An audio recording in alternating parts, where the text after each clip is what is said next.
So you're a student in class. You have this big economics test you're studying for. Finally, the day comes, you take your seat, look at your test, and the first question is, what backs the US dollar? Well, how do you answer that? Do you write gold? Do you write that nothing backs the US dollar? Or do you write the US government or faith in the US government? That in America, we're all created equal. Well, if you chose any of those answers, you'd actually be incorrect. You probably didn't know it, but the right answer is only one man backs the US dollar. Yes, you heard me right. Just one man. Well, how could that be?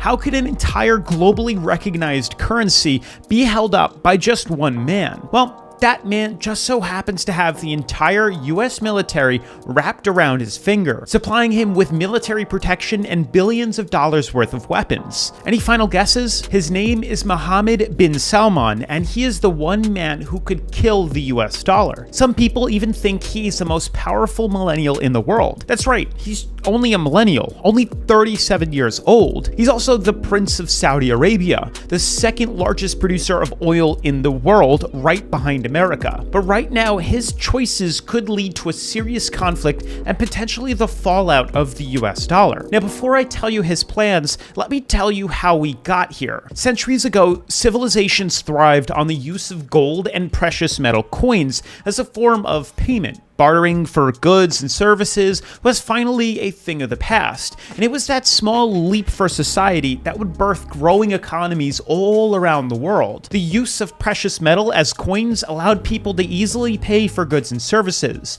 No longer was there a need to move your cows across town in exchange for food. Just coins in your pocket would suffice. Although even with this improved bartering system, there were still problems. Gold coins are heavy, and they are also easy to steal. It wasn't until the 17th century where we saw the first development in banks and paper money. Goldsmiths in London developed facilities to store gold and silver deposits in safety, which was a necessity to keep their gold from getting stolen. Eventually, they started holding on to their clients' gold for the same reasons. The goldsmiths created a system for maintaining a running account of each of their clients' holdings. They also created a profitable business loaning out their clients' gold, silver, and coins to the government and private customers. To meet the demands from borrowers, goldsmiths actually turned on paying interest on deposits and offering time deposits as well. Now, the paperwork and record keeping of these activities laid the foundation for important innovations in banking. The banknote, or what we call now paper money,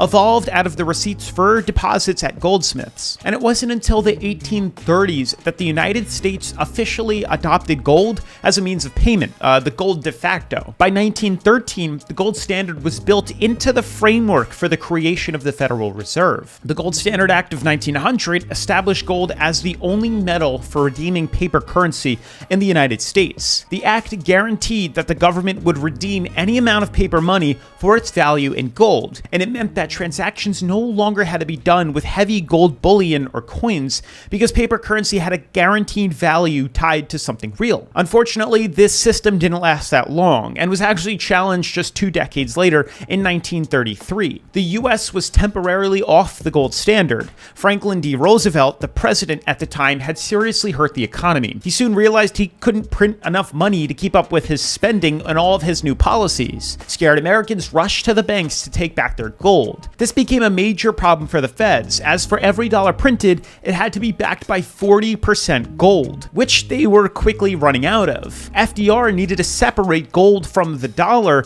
in order to save the economy by printing more money, or so he thought. FDR running out of options made it illegal to own gold. Yes, most of you probably didn't know, but at one point you could be arrested for having gold. FDR required all Americans to turn their gold into the Federal Reserve in exchange for paper money. Anyone caught with gold would have to pay a fine twice the amount of gold that was not turned over to the Federal Reserve. And any Americans who did not turn in their gold was subject to arrest on criminal charges and faced up to 10 years in federal prison. Long story short, FDR's plan didn't really work and the stock market collapsed a few years later. But even though this system wasn't working here in the US, it was still holding up in foreign countries. Something called the Bretton Woods Agreement was negotiated in 1944 under the Bretton Woods system. Gold was the basis for the US dollar and other currencies were pegged to the US dollar's value. The Bretton Woods system effectively came to an end in the early 1970s when President Richard M. Nixon announced that the US would no longer exchange gold for US currency. The end of the gold standard gave birth to what is known today as the petrodollar. The petrodollar, which isn't a physical, tangible thing,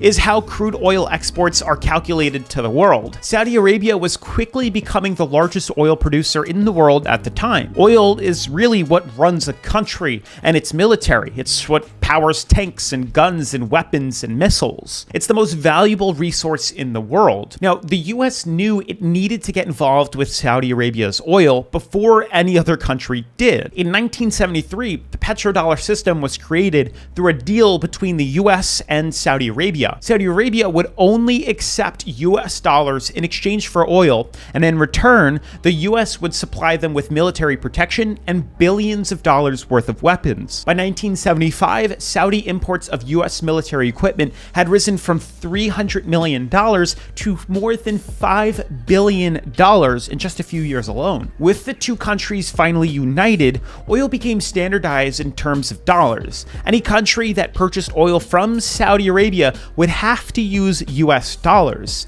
If they challenged this agreement or tried accepting any other currency as payment, they would feel the wrath of the United States military. This thought alone actually led many other oil-producing countries to also standardize oil prices in US dollars. The power this gave to the US was like no other that we've ever experienced. Billions of dollars would now have to be used by foreign countries. This not only rallied the US economy, but also allowed the price of oil to stabilize over the past 50 years. But in recent times, it seems the US's power might be running out, and it appears that just one man could be responsible for it all. As we said earlier, his name is Mohammed bin Salman Al Saud, and he is the current Prince of Saudi Arabia. Unlike the US, Saudi Arabia is not a democracy. It's an absolute monarchy. That means it is ruled by one person and one person alone, usually a king. Even though Mohammed isn't a king yet, he has been the kingdom's ruler for several years now. You see, all the kings in Saudi Arabia have been from the same royal family, currently called the Saud. And to this day,